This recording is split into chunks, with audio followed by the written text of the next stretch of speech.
Good afternoon, everyone. My name is Howard Bailey. I am a honorable discharged veteran of the United States Navy.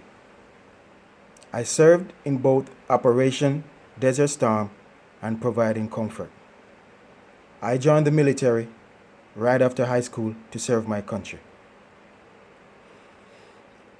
I have now been living in exile for 8 years, 10 if I include the 2 I spent in immigration jail fighting my case.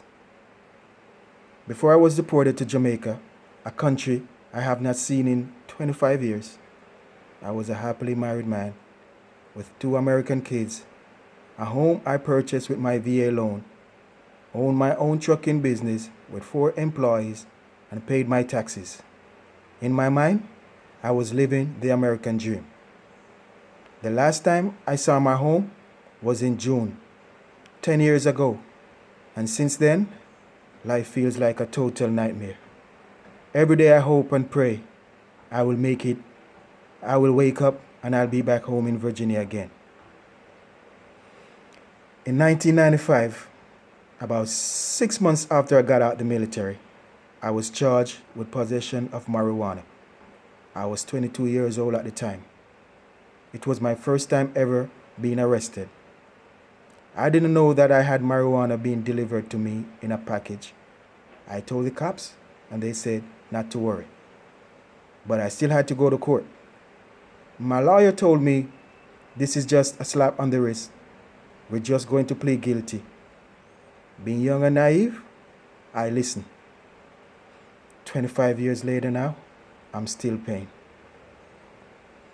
In 2010, 15 years after I was arrested for the marijuana thing, I surrounded my home and came to take me away because I was too honest. You see, I applied for US citizenship, and when the application asked me if I ever been convicted of a crime, I answered yes. I even went to the courthouse to get the paperwork to show that the case actually happened since USCIS couldn't find any record of it. Then one day, I was home. Actually one morning, and I heard a knock on my door about 5:30 in the morning. When I answered, I saw all these guys in khaki suit and a state trooper. I got scared. I had no idea what was happening. I thought one of my truck might have been in an accident or something.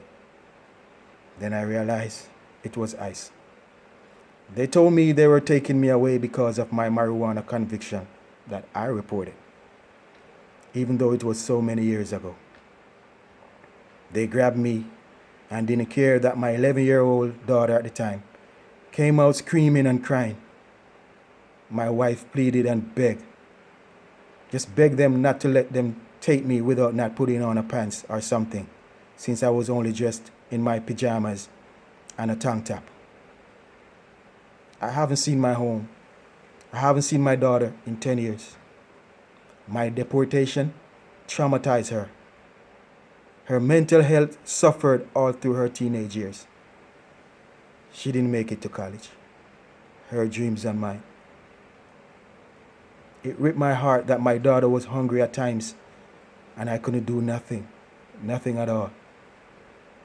That's my worst nightmare. My son has had trouble with the criminal legal system.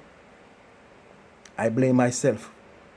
I wasn't there when he needed me the most. We were very close. Young men in America need their father. He had just turned 14 when I was dragged away. I'm sorry. As I sit here every day, it has been extremely hard.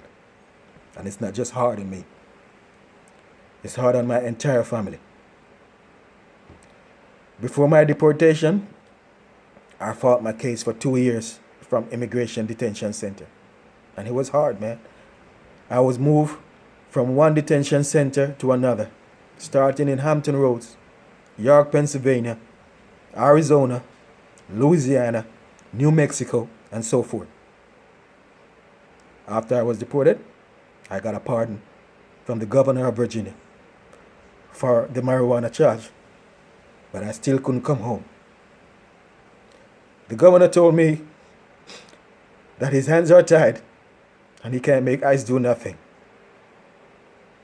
Many people have tried to help me, even the senator from West Virginia, but I still won't budge. Once again, my name is Howard Bailey, one of the many veterans in exile. I love my country, and I just want us to come home. Thank you for listening today. Go Navy!